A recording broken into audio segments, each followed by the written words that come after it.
오늘 주신 하나님의 말씀 사도행전 5장 27절부터 32절까지 말씀.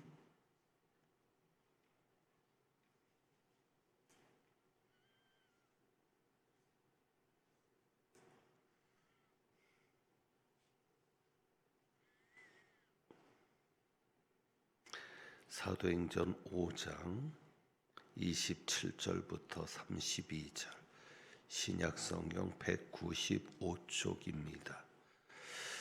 교독합니다. 기록된 하나님의 말씀 27절 제가 먼저 봉독합니다. 그들을 끌어다가 공의 앞에 세우니 대제사장이 물어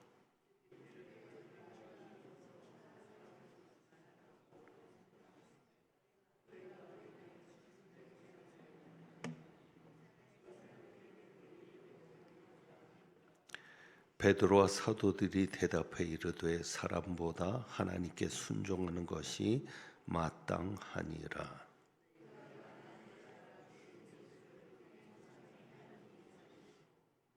이스라엘에게 회개함과 죄 사함을 주시려고 그를 오른손으로 높이사 임금과 구주로 삼으셨느니라. 우리는 이 일의 증인이요 하나님이 자기에게 순종하는 사람들에게 주신 성령도 그러하니라 하더라. 아멘. 2주간 성령론을 살피지 못했습니다. 그래서 다시 한번 우리가 정리할 필요성을 가지게 되는데, 성령론을 시작하고 성령론에 대해서 굉장히 많은 시간을 할애하는 이유가 있습니다. 교리적인 공부를 진행하면서 특별히 성령론 부분에 와서 많은 시간들을 우리가 가지고 성령님에 대해서 좀 생각할 수 있는, 깊이 바라볼 수 있는 시간이 필요하다 여겨지는 것은 이런 질문 때문입니다. 왜 지금은 성령께서 강하게 역사하지 않으시는가라는 질문입니다. 우리가 말씀의 제목을 성령님의 일반 사역 그랬는데, 앞으로 몇 주간에 걸쳐서 성령님의 일반 사역과 특별 사역을 살펴볼 예정입니다. 모든 것은 성령께서 하셔야 됩니다. 성령께서 하셔야 믿음도 생기고 그 믿음으로 견딜 수도 있고, 결국 우리가 기도하는 것, 말씀을 통해 은혜 받는 것, 또 봉사를 할 때 내 힘이 아닌 주님이 주신 힘으로, 그래서 억지로가 아닌 기쁘게 감당할 수 있게 되는 것, 이 모든 것이 바로 성령의 역사입니다. 지금처럼 불확실한 시대를 살아가는 데 있어서 무엇보다도 확실한 소망 가운데 흔들리지 않고 걸어가려면 성령님의 역사가 반드시 필요합니다. 그런데 성령의 역사는 더 필요한 시대가 되었는데, 실제 현장에서는 성령께서 강하게 역사하지 않으십니다. 제가 교육전도사 때, 그래서 이 말씀 때문에 여름 수련회 깊이 생각을 해서 그런지 몰라도 광고 때 겨울 성경학교, 겨울 수련회 이렇게 돼야 되는데 여름자가 입에 나옵니다. 그만큼 제게는 이 여름 수련에 대한 강한 기억들, 추억들이 있는데, 교육 전도사 때 수련회를 하면 항상 통성 기도를 시켰고, 그때 방언의 역사가 있었습니다.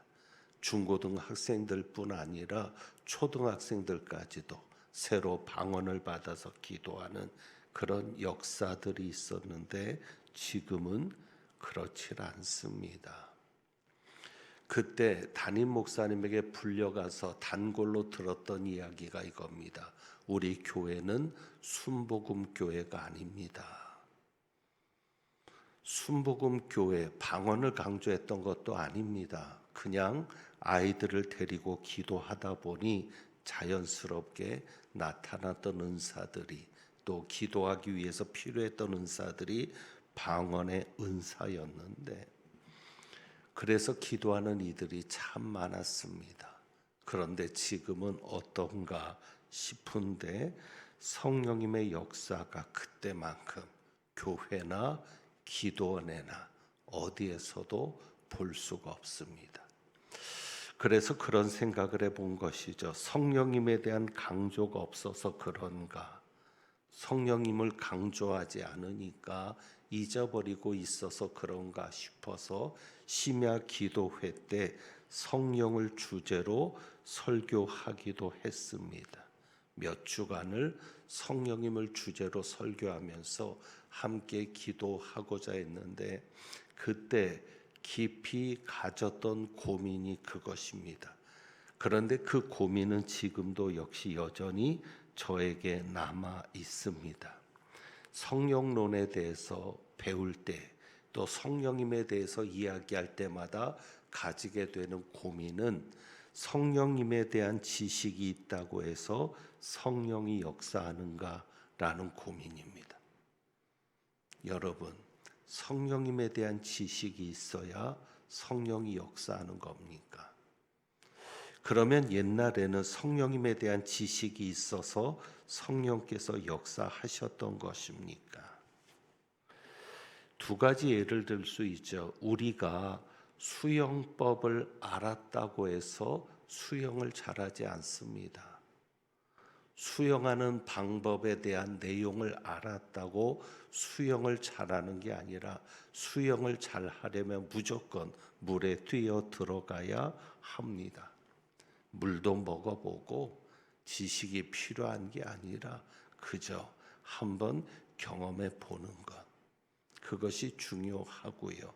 자전거 타는 것도 마찬가지입니다. 자전거를 어떻게 타야 된다, 어떻게 타는 것이 정석이다라는 것을 배운다 해도 자전거에 올라타지 않으면 자전거는 영원히 탈 수 없는 것입니다. 그러니까 지식이 있다고 해서 잘하는 것이 아니라 실제 경험 속에서 깨지고 넘어지고 혹은 물도 마시고 하면서 잘하게 되는 것인데, 성령님의 역사가 그런 것 아니겠나라는 생각을 가져봅니다. 그러니까 성령님에 대해서 아무리 배워도 그 배우는 현장으로만 끝나면 안 되고, 그 성령님의 역사를 경험할 수 있는 현장을 가져야 합니다. 그 현장이 무엇입니까? 기도의 자리입니다. 성령님에 대해서 배운 이들은 반드시 기도하는 시간을 가져야 되고, 기도에 깊이 몰두해야 그 속에서 성령의 역사를 경험하게 됩니다. 그러니까 저희 교회 심야 기도를 가지고 생각을 해보았죠. 70년대, 80년대 성령의 역사가 강했습니다. 70년대 특히 교회들마다 뜨겁게 기도하고 뜨겁게 체험했던 역사들이 있었는데, 그때 문화적으로라고 할까요? 틀이 그럴 수밖에 없었습니다. 옛날에는 통행금지가 있었습니다. 4시까지는 꼼짝을 못했던 겁니다. 그러니까 철야 기도를 할 수밖에 없는 것이었습니다. 왜? 4시까지는 집에 못 가니까. 그러면 무엇을 하겠습니까? 많은 시간을 기도하는 겁니다. 오랫동안 기도하다 보면 그 어느 지점에선가 어느 순간인가 성령께서 붙잡아 주실 때가 있거든요. 그때 터지는 겁니다. 속에 쌓여져 있던 나랑 껍데기가 있을 수 있고, 속에 쌓여져 있는데 죄악의 덩어리들이 있을 수 있는데, 그것이 오랜 시간을 기도하면서 회개가 나오게 되고, 또 성령께서 그렇게 이끌어 가시거든요.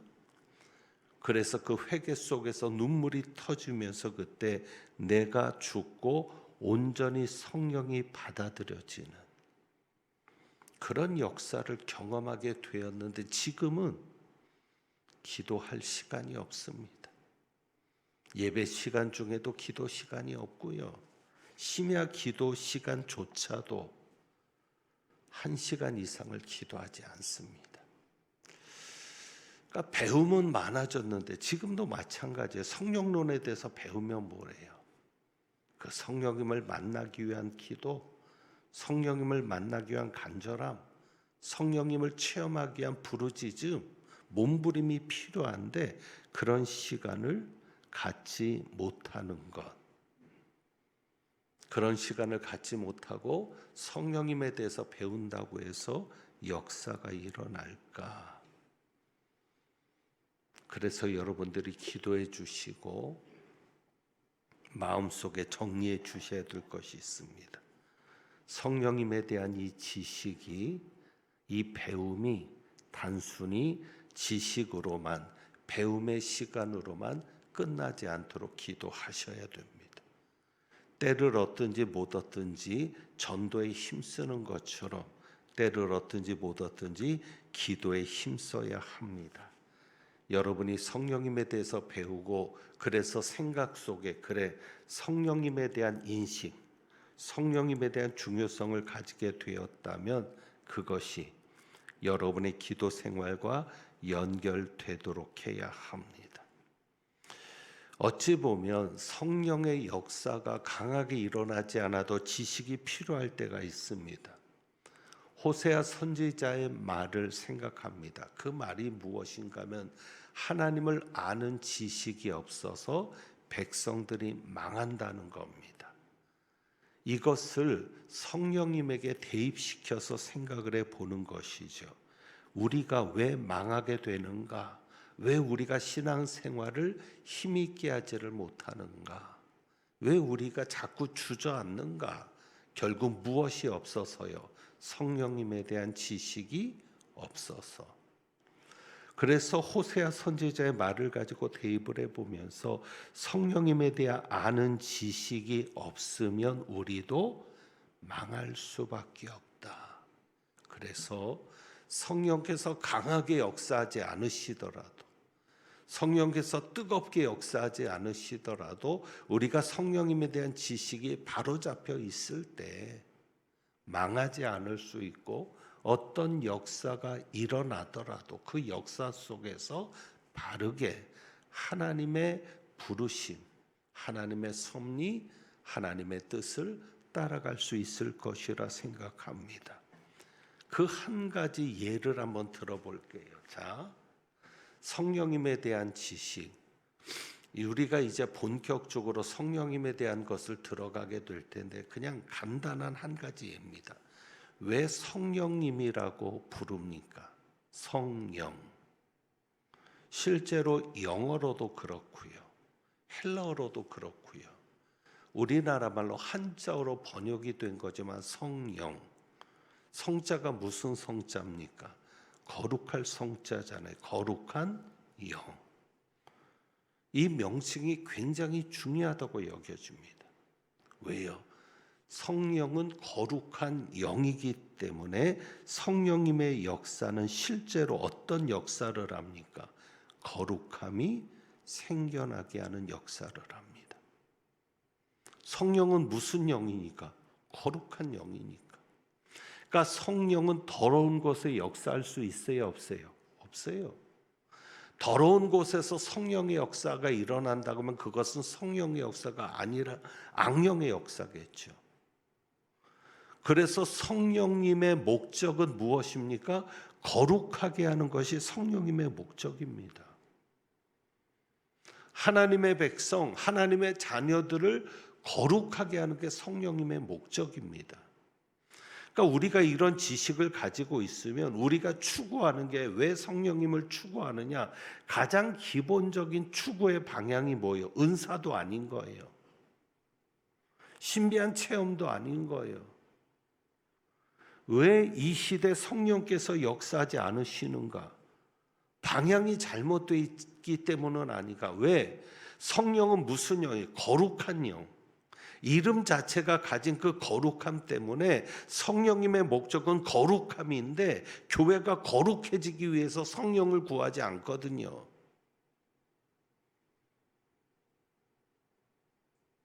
정말 여러분은 거룩해지고 싶습니까? 정말 교회가 거룩해지고 싶어 한다고 생각하십니까? 아니잖아요.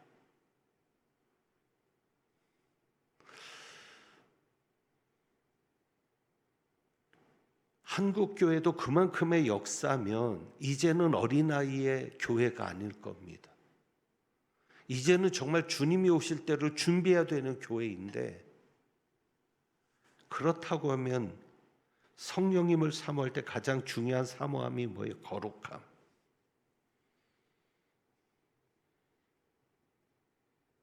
오늘 이 말씀을 듣는 저와 여러분만이라도 한번 좀 거룩해 보자고요.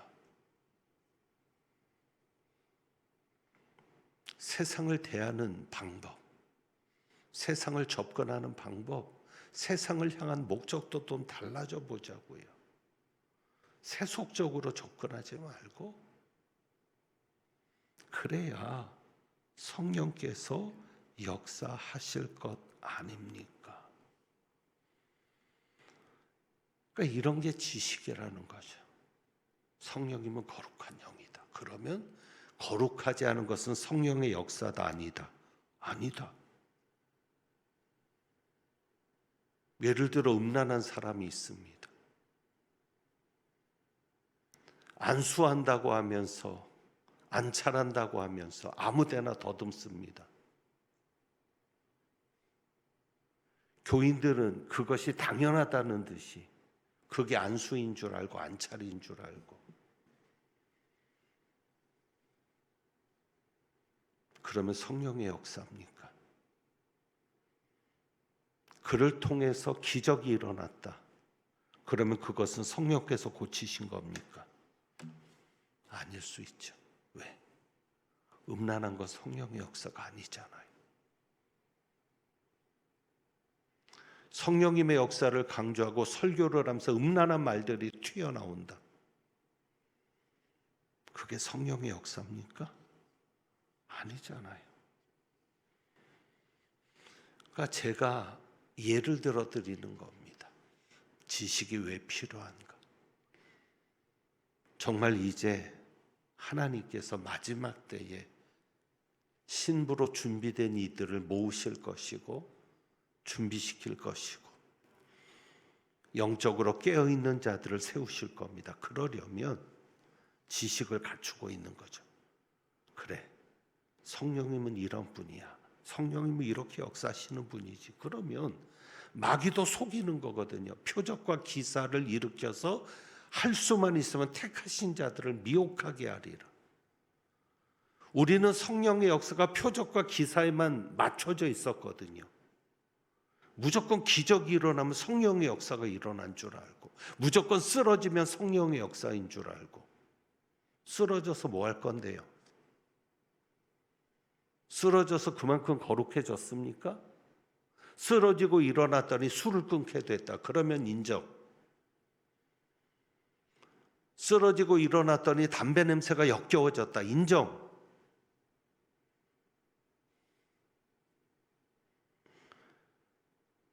마귀가, 거짓 선지자 적그리스도가 어떻게든지 표적과 기사를 가지고, 심지어는 죽었다가 살아나는 것 같은,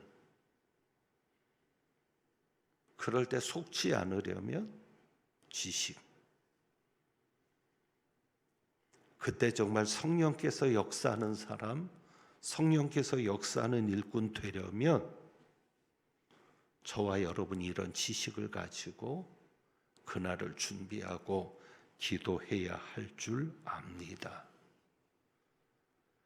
이제 성령님께서 하시는 사역에 대해서 살펴가려고 합니다. 2주간 동안 우리가 성령님에 대한 이야기를 듣지 않았기 때문에 다시 한번 여러분의 관심과 여러분의 초점, 여러분의 목적을 성령님께 맞추기 위해서 이야기를 좀 했고요. 성령께서 하시는 사역에 대해서 우리가 이제 들어가려고 하는데, 우리는 다른 교회표를 쓰지 않고 그냥 주님께서 하십니다, 이것만을 가지고 나갑니다.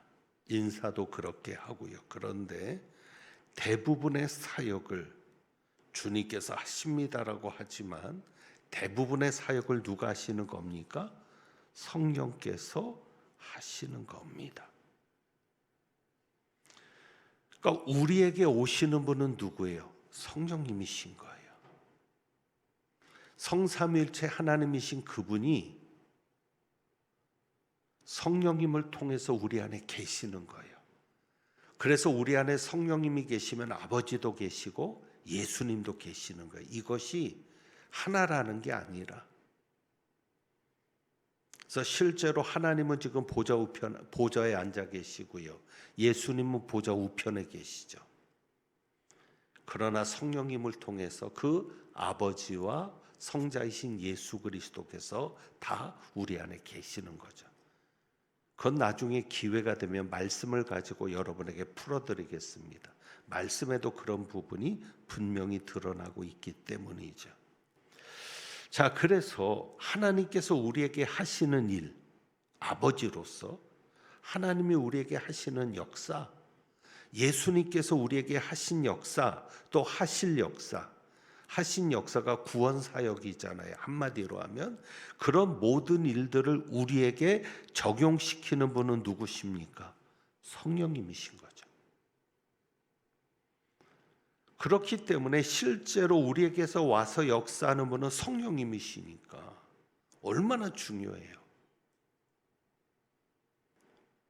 하나님과 예수님이 아무리 어떤 일을 만들어 놓아도 그것을 우리에게 적용시키는 분이 없으면 아무 의미가 없는 것인데, 실제로 그 일을 우리에게 적용시켜서 역사하시는 분은 성령님. 그래서 예수님도 요한복음에서 제자들에게 뭐라고 말씀하세요? 내가 너희를 떠나가는 것이 유익하다. 왜? 내가 떠나면 또 다른 보혜사를 내가 너희에게 보낼 것이다. 그러니까 성령님이 우리에게 오시는 것이 유익이라고 예수님이 분명히 말씀합니다. 그래서 성령께서 역사하실 때 이제 그 전제로 여러분이 두 가지를 먼저 분명하게 하셔야 합니다. 성령님에 대한 이해가 필요한데 그 성령님에 대한 이해가 바로 있을 때 성령께서 역사하시는 그 역사에 여러분이 바르게, 잘못되지 않게, 속지 않게 접근할 수가 있는 것인데, 그래서 우리가 두 가지를 살필 것인데 그 첫째는 뭐냐면 성령의 인격성입니다. 오늘은 그 성령의 인격성에 대해서만, 그러니까 성령께서 어떤 사역을 하시는데 우리가 그 성령님의 인격성을 바르게 이해하지 못하면 성령님의 사역을 이해하기 어렵거든요. 성경을 읽어도 제대로 이해할 수가 없거든요. 그래서 성령의 인격성을 살피는데 성령님은 실행자입니다. 실행자. 어떤 일이 있을 때 그 일을 실행하시는 분. 하나님께서 어떤 약속을 우리에게 주셨을 때 그 약속을 실행하시는 분은 누구세요? 성령님. 그래서 여러분이 성령님의 인격성을 알아야 성령께서 하신다는 사실을 분명하게 믿을 수 있습니다. 그러니까 여러분이 성령님에 대한 잘못된 오해를 하면 안 돼요. 잘못된 이해를 가지고 있으면 안 되는데, 성령은 영이신데 영. 이 영이라는 말 자체가 오해를 일으킬 수 있는 거죠. 그러니까 성령은 영이시니까 그냥 성령을 어떤 힘으로, 단순한 어떤 능력으로 그렇게만 생각할 수도 있어요. 성령님을 그냥 하나의 영향력으로만 생각할 수 있어요. 실제로 헬라어 성경에서 성령은 중성 명사로 표시됩니다. 남성도 아니고 여성도 아닌 그냥 중성, 그런 의미이지 중성 명사로 표시되니까 물건으로 생각할 수도 있어요. 성령님을 물건으로 생각하니까 어떤 일이 생겨요? 옛날에 들었던 황당한 일이 뭐예요? 저는 그런 현장에는 가보진 않았지만 기도원에서 성령 받으라고 하면서 성령을 집어 던지죠. 웃기는 건 집어 던지잖아요. 그럼 집어 던지는 곳에 쓰러져요. 성령이 물건 아니잖아요. 받으라라고 하니까 진짜 물건처럼 받는 건 줄 알고, 성령님을 힘으로 생각하면 힘을 받아야죠. 능력을 받아야죠. 근데 그게 성령이 아니거든요. 그러니까 성령님은 무엇이다? 인격이다. 그러니까 우리가 성령님을 인격으로 생각하지 못하게 되는 것이 사도행전 속에도 나타나는데, 성령이 오순절에 마가 요한의 다락방에 임하실 때 비둘기 형상으로 오십니다. 비둘기 같은 형상. 그러니까 성령을 그냥 인격적으로 생각하기보다 실제로 성령이 보이지 않으니까 그러는 것이지, 비둘기는 아니잖아요. 그리고 성령은 불과 기름, 물로 이렇게 비유적으로도 실제로 불과 같은 불의 혀같이 갈라지는 것들이 보였다. 그러니까 성령을 그냥 물질로 생각하는 거야. 불처럼, 물처럼, 혹은 기름처럼. 그러니까 기름을 바르는 것이 무슨 성령을 임하게 하는 것과 같은 그런 연결된 의식으로 생각하기도 하고, 기름을 바르면 성령이 오신 겁니까? 그러니까 중요한 것은 성령님은 물건이나 어떤 힘이나 영향력이 아닌 성령님은 무엇이다? 인격이다. 인격이라고 하는 것이 뭐냐? 대표적인 인격이 뭐죠? 사람. 우리가 인격이잖아요, 사람. 그러니까 이런 거는 다 물건이고, 그러니까 인격이 없는 거죠. 생각도 못하고, 움직이지도 못하고, 느끼지도 못하고. 그러나 인격은 뭐예요? 생각할 수 있고, 움직일 수 있고, 느낄 수 있고, 말할 수 있고. 그러니까 여러분이 성경을 읽어보면 성령께서 인격적인 성령님으로서 우리에게 하고 계시는 많은 구절들이 있는 겁니다. 오늘 그냥 그 구절들만 정리하고, 이렇게 성령님은 인격으로 우리에게 역사하신다라는 것을 여러분과 나누기를 원하는데, 자, 로마서 8장 16절 찾으실 수 있으면 찾으시면 좋고요. 자막으로도 띄워드리겠습니다. 로마서 8장 16절 같이 한번 읽어보죠. 성령이 친히 우리 영과 더불어 우리가 하나님의 자녀인 것을 증언하시나니. 성경은 성령님이 그냥 힘이 아니에요. 능력이 아니에요. 성령님은 인격이 있어요. 그래서 어떻게 하신다? 증언하신다. 성령이 친히 무엇과 더불어? 우리 영과 더불어. 영의 자리가 마음이거든요. 그래서 여러분이 마음에 오는 생각이 성령님이 여러분에게 말씀하시는 걸 수 있어요. 여러분이 거룩한 자가 되면 될수록 여러분의 마음의 생각이 성령의 생각과 일치될 때가 많아요. 어떤 분들은 속아요. 그렇게 거룩하지도 않는데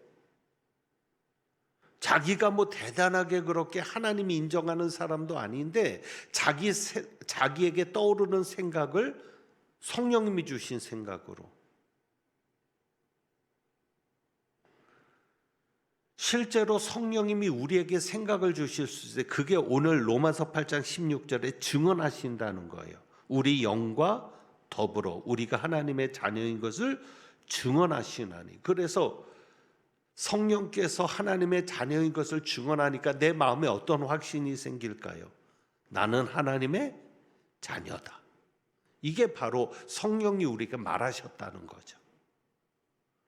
그러니까 여러분이 거룩하기만 하면, 정말 기도 생활 열심히 하고 말씀에 전념하고 모든 목적이 내가 아닌 하나님에게 맞춰져 있고 하나님의 영광을 위해 여러분이 살고자 하는 그런 간절함 속에 여러분 안에 계신 성령께서 여러분에게 말씀하시는데, 증언하시는데, 여러분에게 말씀하시는 그때 여러분의 마음에 어떤 감동으로 올 수도 있습니다. 그러면 여러분이 그 감동에는 순종하셔야 합니다. 너 지금 누구를 위해 기도해야 되겠어? 그러면 즉시 기도하셔야 돼요. 왜? 그 순간에 그 사람이 어떤 어려움을 겪고 있을지 모르거든요. 너 누구를 좀 찾아가 보면 좋겠어. 누구를 찾아가 보고 싶은 생각이 들잖아요. 그럼 가셔야 돼요. 왜? 성령께서 증언하시는 거예요. 그러니까 성령은 인격이라는 거죠. 단순한 힘이나 영향력이면 그렇지 않죠. 자, 로마서 8장 14절. 로마서 8장 14절에도 무릇 하나님의 영으로 인도함을 받는 사람은 곧 하나님의 아들이라. 그래서 성령이 우리를 어떻게 하신다? 인도하신다. 그리고 이제 로마서 8장 26절. 중요한 말씀이죠. 같이 읽습니다. 이와 같이 성령도 우리 연약함을 도우시나니 우리는 마땅히 기도할 바를 알지 못하나 오직 성령이 말할 수 없는 탄식으로 우리를 위해 친히 간구하시느니라. 아멘. 성령님이 우리를 도우십니다. 사람이니까 도울 수 있는 거예요. 이런 표현은 잘못, 인격이니까. 그리고 인격으로만 가능한 표현이 있죠. 탄식. 사람만 탄식하잖아요. 성령께서 우리를 위해 탄식하신다고요. 여러분이 부족할 때, 여러분이 힘들 때, 여러분이 어려울 때 누구보다도 탄식하는 분이 계세요. 누구? 성령님. 여러분보다 더 탄식하는 분. 저렇게 힘들면 안 되는데, 저렇게 어려우면 안 되는데. 그리고 탄식하실 뿐만 아니라 여러분을 위하여 친히 간구하시느니라.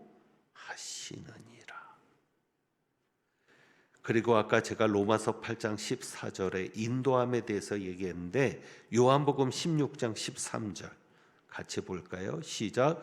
그러나 진리의 성령이 오시면 그가 너희를 모든 진리 가운데로 인도하시리니 그가 스스로 말하지 않고 오직 들은 것을 말하며 장래일을 너희에게 알리시리라. 아멘. 여러분을 모든 진리 가운데 인도하신다는 겁니다. 인도하시는 방법은 여러분에게 알리시는 겁니다. 깨닫게 하시고 알게 하시고. 설교를 들을 때 특별히 깨달아지는 게 있다면 성령께서 여러분에게 알려주시는 겁니다. 성경을 읽을 때 특별히 은혜가 되고 받아들여지게 되는 잊혀지지 않는 구절이 있다면 그것은 성령께서 여러분에게 알게 하시는 겁니다. 그러면서 여러분을 인도하시는 거죠. 자, 고린도전서 2장 12절, 11절 같이 봅니다. 사람의 일을 사람의 속에 있는 영 외에 누가 알리요? 이와 같이 하나님의 일도 하나님의 영 외에는 아무도 알지 못하느니라. 아멘. 성령은 아시죠. 하나님의 일을 아시죠. 안다라는 이 표현도 사람만이 알 수 있는 표현이잖아요. 이런 것들이 성령의 인격성인 거죠. 성령의 인격성. 자, 에베소서 4장 30절 같이 봅니다. 하나님의 성령을 근심하게 하지 말라. 그 안에서 너희가 구원의 날까지 인치심을 받았느니라. 아멘. 하나님의 성령은 무엇할 수도 있다? 근심할 수도 있다. 왜? 인격이시니까. 그래서 여러분들이 성령을 근심하게 하지 않기를 원합니다. 오늘 사도행전 5장 말씀을 읽었는데 이 말씀과는 상관없이 이 말씀에 들어가기 위해서 우선 여러분의 관심과 여러분의 목적을 성령님에게 맞출 수 있도록 일반적인 이야기를 좀 드렸고요. 경험적인 이야기도 드렸고, 그러면서 성령님의 역사를 위해서는 성령님에 대한 바른 지식을 가지고 기다리고 준비하는 것이 중요함을 말씀드렸습니다. 그리고 그 성령님에 대한 지식 중에서 우리에게 성령님이 어떤 일을 하신다고 할 때 우리가 반드시 이해하고 있어야 될 전제가 성령님의 인격성이라는 거죠. 그러니까 성령님은 일을 하시는데 자기가 주도적으로 일을 하시는 거예요.